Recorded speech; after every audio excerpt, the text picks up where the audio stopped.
하나님의 장자인 나는 말씀만 대하면 나는 말씀을 읽을 때가 자, 오늘 말씀은 창세기 9장 11절 말씀입니다. 우리 다 같이 5번 크게 읍조를 보겠습니다. 시작. 내가 너희와 언약을 세우리니 다시는 모든 생물을 홍수로 멸하지 아니할 것이라. 땅을 멸할 홍수가 다시 있지 아니하리라. 내가 너희와 언약을 세우리니 다시는 모든 생물을 홍수로 멸하지 아니할 것이라. 땅을 멸할 홍수가 다시 있지 아니하리라. 내가 너희와 언약을 세우리니 다시는 모든 생물을 홍수로 멸하지 아니할 것이라. 땅을 멸할 홍수가 다시 있지 아니하리라. 내가 너희와 언약을 세우리니 다시는 모든 생물을 홍수로 멸하지 아니할 것이라. 땅을 멸할 홍수가 다시 있지 아니하리라. 내가 너희와 언약을 세우리니 다시는 모든 생물을 홍수로 멸하지 아니할 것이라. 땅을 멸할 홍수가 다시 있지 아니하리라. 오늘 말씀의 제목은 일방적으로 주신 언약 그리고 영원한 하나님의 은혜라고 하는 제목으로 함께 은혜를 나누기를 원합니다. 여러분도 아마 그런 경험들을 많이 하셨겠지만 저녁에 또는 새벽에 일어나서 베란다에 가서 이렇게 창문을 열어서 밖을 보면 참 우리나라에는 그 십자가의 등이 참 많이 있습니다. 어떤 분들은 뭐 그걸 가지고도 또 큰 십자가 등이 이렇게 많냐 막 이렇게 십자가 등이 많이다는 것은 얼마나 큰 그 소망이고 은혜인지 모릅니다. 십자가 등이 있다고 하는 것은 교회가 있다고 하는 거잖아요. 오늘도 아침에 베란다에 나가서 이렇게 봤더니 날씨는 흐리지만 그 빨간 십자가 등이 이렇게 그 거의 안개처럼 이렇게 속에서 빛나는 것을 보면서 위로가 되었습니다. 여러분, 이 십자가는 소망입니다. 우리가 지금 창세기 9장을 살피고 있는데요. 창세기 9장의 주제는 뭐라 할 것 없이 노아와 무지개 언약입니다. 이 언약의 언약. 창세기 9장의 주제가 노아와 무지개 언약을 맺으시는 하나님입니다. 그래서 1절부터 7절까지는 하나님께서 다시 새롭게 창조한, 새롭게 이렇게 살려낸 그 노아와 그의 가족들과 그리고 생명체들에게 축복을 내려주신 장면이 나오고요. 8절부터 11절까지가 이제 하나님이 노아의 가족에게 언약을 체결하는 것, 그 대상, 그 내용을 말하는 것입니다. 오늘 살필 것이 바로 11절인데요. 그리고 이제 12절부터 17절까지는 하나님의 그 언약의 증거로 무지개를 이렇게 주시는 내용이 나와요. 그리고 마지막 네 번째 파트인 18절부터 29절까지는 홍수 후에 노아의 모습, 또 뒤에 다시 타락해 가는 인간의 어떤 그런 모습들을 보여주고 있습니다. 여러분, 성경의 핵심되는 사상이 뭘까요? 성경의 아주 그 코어 핵심을 주 키워드를 이렇게 뽑으라면 뭘 뽑을 수 있을까요? 학자들에 따라서 약간씩은 차이가 있지만 공통된 것은 약속입니다. 약속, 언약, 카버넌트. 그래서 성경을 오래된 언약, 약속, 그래서 Old Testament라고 그러고 신약을 새롭게 주어지는 예수 그리스도를 통해서 주어지는 새로운 약속, 언약, 그래서 New Testament라고 이렇게 부르지 않습니까? 또 한 가지는 빼놓을 수 없는 것이 하나님의 나라입니다. 첫 번째가 뭐라고요? 약속, 언약. 두 번째가 하나님의 나라. 그리고 하나님의 주권. 또 하나는 정말 중요한 게 뭐예요? 예수 그리스도. 그 언약이 예수 그리스도를 통해서 성취되잖아요. 그래서 보스라고 하는 유명한 그 신학자는 성경 전체를 흐르는 도도한 강물과도 같은 그 언약에 대해서 이렇게 얘기를 했어요. 성경을 자세히 읽다 보면 마치 식물이 자라는 것과 같이 씨앗이 땅에 떨어지고 싹이 나고 연한 줄기가 나고 잎이 나고 꽃이 피고 그리고 드디어 열매를 맺는 것과 같은 그런 과정들을 이렇게 볼 수 있다는 거예요. 계시의 흐름을 볼 수가 있는데 그 흐름이 바로 언약, 베리트, 어렵지 않는 말인데 베리트 따라서 해봅시다. 베리트 자르다라는 말이거든요. 자르다라는 말인데 이 베리트 가버넌트가 보인다는 것입니다. 이것은 첫 번째 창세기 2장 16절에서부터 17절까지 아담과 하나님이 언약을 맺으신 것이 첫 번째로 나오고요. 그 다음에 물줄기가 이제 점점점 이렇게 싹으로 자라나면서 9장 9절부터 13절까지는 노아와의 언약을 이렇게 얘기하셔요. 우리가 지금 여기를 오늘 살필 거예요. 그 다음에는 이제 창세기 12장에 가서 요게 이제 잎이 나고 줄기가 이제 돼요. 그게 바로 아브라함과의 언약이에요. 창세기 12장 1절부터 3절 아브라함과 언약을 맺으세요. 아무나 맺는 게 아니에요. 그리고 드디어 이게 이제 꽃을 피우게 됩니다. 꽃을 피우게 되는 것이 출애굽기 19장 5절에서 모세와의 언약. 모세와의 언약. 모세가 그리고 이스라엘 백성과 함께 세우잖아요. 그리고 사무엘하 7장 16절에서는 누구하고 언약을 세울까요? 다윗과의 언약을 세워요. 다윗과의. 에레미야 31장 31절 34절에서는 새로운 언약을 세우겠다고 약속하세요. 그 새로운 언약이 뭐예요? 히브리서 8장 8절에 드디어 그 언약의 가장 최고의 봉이 있는 것이 뭡니까? 그리스도와의 새 언약입니다. 그리스도와의 새 언약. 이렇게 성경은 하나님께서 언약을 통해서 이루어가는 그런 모든 구속의 역사들을 우리에게 보여주고 있어요. 그 첫 출발이 아담으로부터 시작해가지고 마지막 아담인 예수 그리스도, 다시 오실 예수 그리스도의 재림의 언약으로 이제 완성이 되는 것입니다. 여러분 오늘 읽었던 이 8절부터 17절까지를 창세기 9장 거기에다가 언약이라고 하는 단어가 꽤 많이 나와요. 그죠? 여러분 성경 한번 보시면, 그래서 저는 장난기가 많고 그래서 언약이라고 하는 단어에다가 그 아침에 보니까 그 십자가 등을 봤다고 그랬잖아요. 그래서 십자가 등을 본 것처럼 십자가 표시를 이렇게 했어요. 언약이라는 그 단어 위에다가. 그렇고 봤더니 이 전체가 온통 십자가인 거예요. 십자가 등 언약. 이게 뭐라고요? 사랑의 증거, 우리의 소망, 우리의 소망의 이유, 우리가 살아가야 될 이유, 언약. 보실래요? 8절에 한번 읽어볼게요. 9절에 내가 내 언약을 너희와 너희 후손과 이렇게 쭉 나오잖아요. 그 다음에는요 10절에 오늘 또 나오죠. 모든 생물에게 그 세운다라고 이렇게 나와요. 11절에 내가 너희와 언약을 세우리니 그래요. 12절에도 영원히 세우는 언약의 증거는 이것이니라. 13절에 내가 내 무지개를 구름 속에 두었나니 이것이 나와 세상 사이의 언약의 증거니라 그렇게 나오죠. 그 다음에 그 뒤에도 15절에도 내가 나와 너희와 및 육체를 가진 모든 생물 사이에 내 언약을 기억하리니 이렇게 나와요. 그리고 16절에도 모든 생물 사이에 영원한 언약을 기억하리라. 여기서는 영원한 언약이라고 말해요. 내가 내 언약, 그 언약을 영원한 언약이라고 하나님이 부르세요. 그리고 마지막 17절에 하나님이 노아에게 또 이르시되 내가 나와 땅에 있는 모든 생물 사이에 세운 언약의 증거가 이것이니라. 그래서 언약이 8번이나 나오고요. 사실 언약을 대신하는 단어가 또 나와요. 여러분 언약을 대신하는 단어가 뭘까요? 방주예요. 방주. 방주가 나와요. 또 언약을 표현해주는 다른 단어가 뭘까요? 무지개가 나와요. 무지개가 또 이렇게 3번이나 나오죠. 그래서 총 12번이나 이 언약에 대해서 번쩍번쩍하게 밤을 비추고 있는 거예요. 여러분 다른 거 다 잊어버리셔도 돼요. 창세기 9장은 뭐라고요? 언약, 약속. 언약, 약속. 어떤 약속일까요?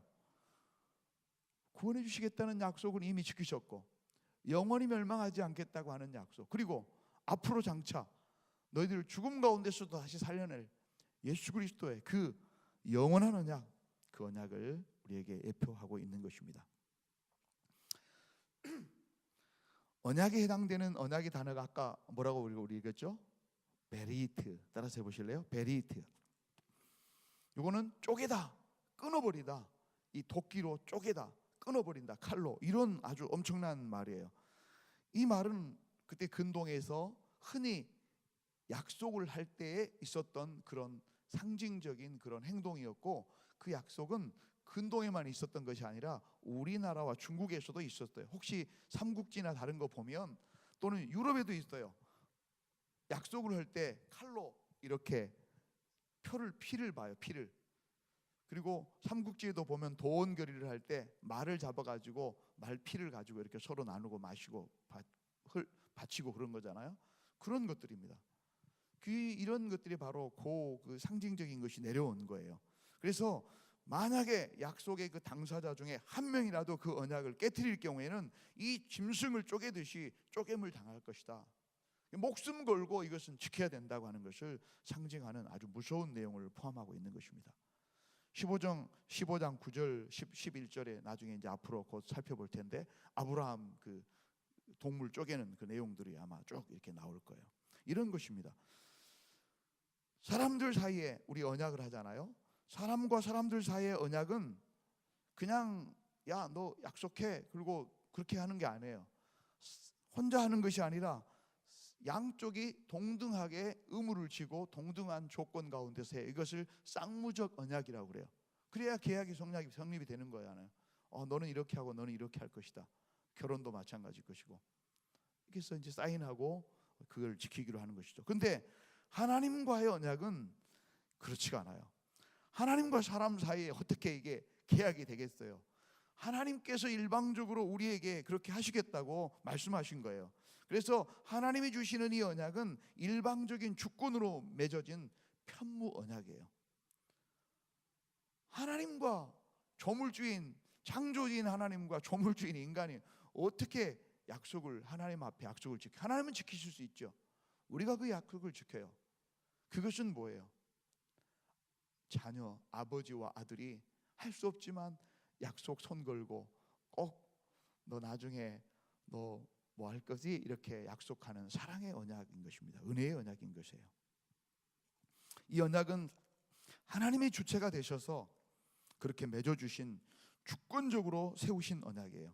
따라서 이 언약에는 인간으로서는 사실은 어떤 조건도 없고 어떤 선택의 여지도 없습니다. 맺자고 하신 그 자체가 최고의 은혜예요. 최고의 기회예요. 더더구나 죄와 허물로 끊어버리고 단결된 하나님과 우리의 사이를 일방적으로 피가 있어야 되잖아요. 자신의 피를 흘리셔서 다시 맺어주신 이 언약은 정말 놀라운 사랑의 다른 표현인 것입니다. 더욱이 이것은 노아의 의로움이 근거한 것이 아니라는 것을 우리는 금방 알게 됩니다. 어디서? 바로 여기서 알게 돼요. 9장에서 알게 돼요. 21절에 한번 보실래요? 21절에 바로 이 뒤에 바로 나오는, 아마 다음 주에 이번 주에 살필 거죠. 포도주를 마시고 취하여 그 장막 안에서 벌거벗고, 그 다음에 그로 인해서 그 의인 노아가 그 자녀를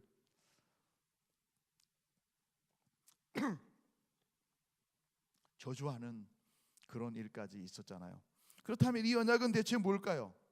이 언약은 대체 뭐예요?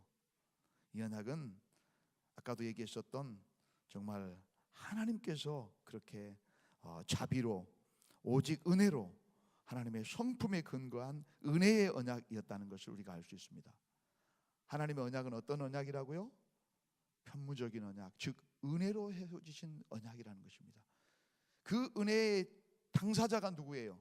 여기 계신 저와 여러분이라고 하는 사실입니다. 아멘.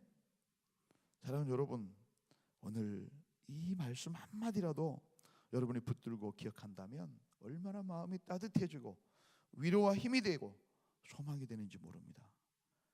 세상에 다른 어떤 조건 때문에가 아니라 그 많은 사람들 가운데서 만에 하나, 백만에 하나 하나님이 나를 택해서 그 전능하신 하나님과 예수 그리스도를 사이에 두고 그 보혈을 증거로 삼고 나와 언약을 세우신 분이라고 하는, 나의 아버지라고 하는 사실들을 여러분이 꼭 기억하시기 바랍니다.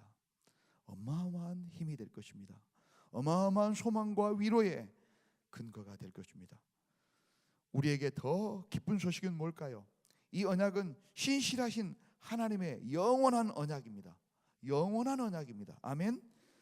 근데 이 언약이 그때 당시에 노아와 그의 가족들에게만 해당된 것이 아니라 바로 뒷장 읽어보면 나오잖아요. 인류를 대표하는 노아와 그 자손들과 더불어 맺는 후손까지 맺는 그 언약입니다. 그래서 노아의 영적인 후손인 우리들이, 영적인 후계자인 우리들과 맺은 우리들과의 언약이라고 하는 사실입니다. 그래서 사실 우리들의 그 언약이 당사자들입니다. 아멘. 오늘날 우리에게도 해당되는, 그리고 또 오늘뿐만 아니라 세상 마지막까지 이어지는 영원한 언약입니다. 은혜의 언약이요, 우리와 맺어진 나의 언약이요, 영원한 언약입니다. 그래서 하나님은 이 언약을 9장 16절에 무슨 언약이라? 다시 한번 읽어볼까요? 9장 16절에 모든 생물 사이에, 다시 읽어봐요. 무지개가 구름 사이에 있으리니 내가 보고 나 하나님 모든 육체를 가진 땅의 모든 생물 사이에, 하나님과 모든 생물 사이에 영원한 언약이다. 그 언약을 어쩐다고요? 하나님이 기억하신다. 기억하신다는 말은 기억하시죠? 기억하신다는 말을 여러분 꼭 기억하십시오. 생각한다, 돌보신다, 권념한다, 마음판에 새겨놨다. 잊어버리고 있다가 오메, 그런 것이 아니에요. 한순간도 잊어버리지 않고. 요즘에 저는 점점 그 주기가 잘 빠지는 것 같아요.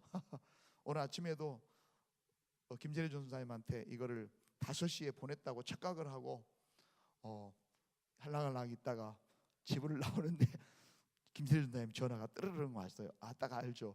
내가 안 보냈나? 이런 기억이 아니에요.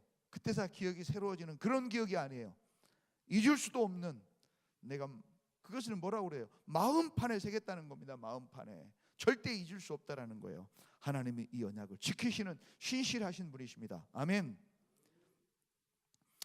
여기서 쓰이는 하나님 그 언약의 대상자가 노아와 그 후손들이고요. 또 한 분은 누구예요? 하나님이죠. 이때 하나님의 이름이 엘로힘 하나님이에요. 엘로힘. 엘로힘은 어떨 때 쓰인다고요? 창조주 하나님을 얘기할 때 쓰이는 단어예요. 엘로힘의 하나님께서 부르셔서 자녀들하고 대화하듯이, 지금 처음에 보면은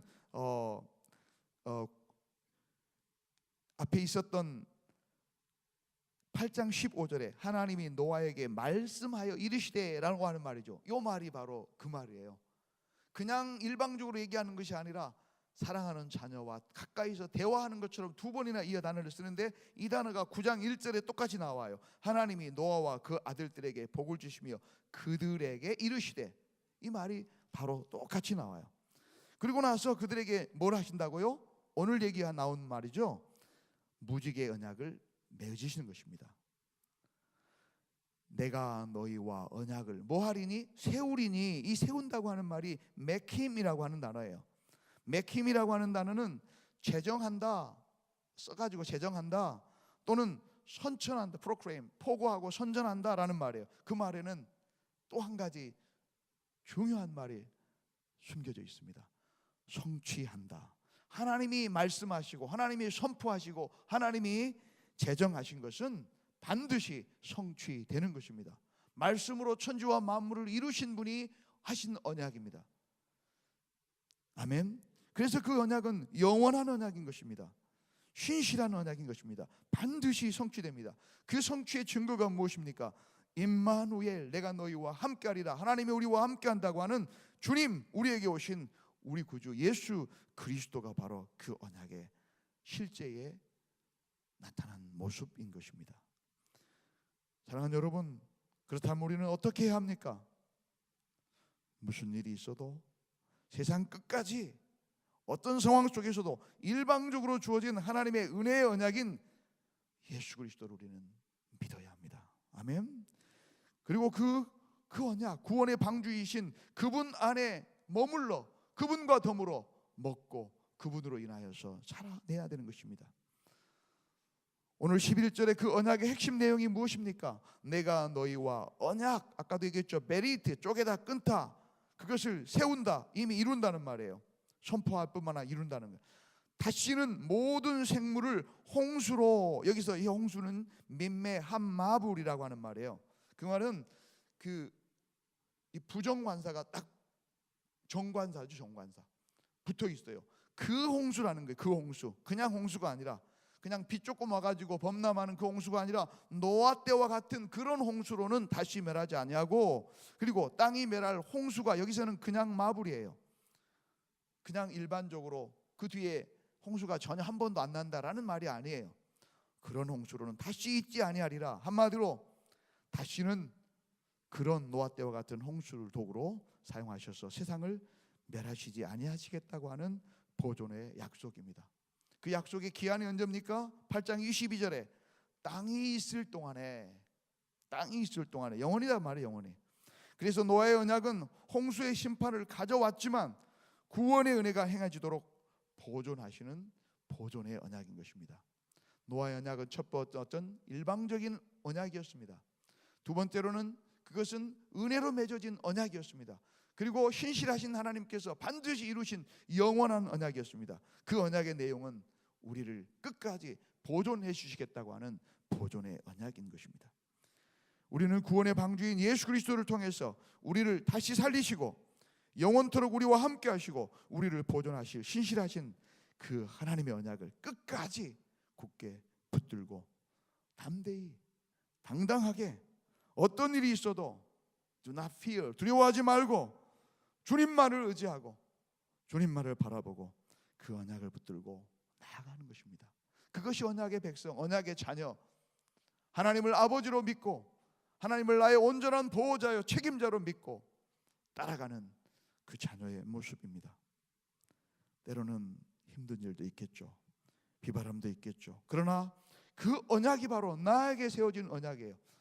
하나님이 신실하신 그 언약을 지키실 것을 믿고 기쁘고 즐겁게 주를 찬양하면서 세상 끝날까지 주님과 동행하는 저와 여러분 되기를 바랍니다. 이것이 오늘 우리가 받고 누려야 될 아름답고 소중한 언약인 것입니다. 이 언약이 어떤 언약이라고요?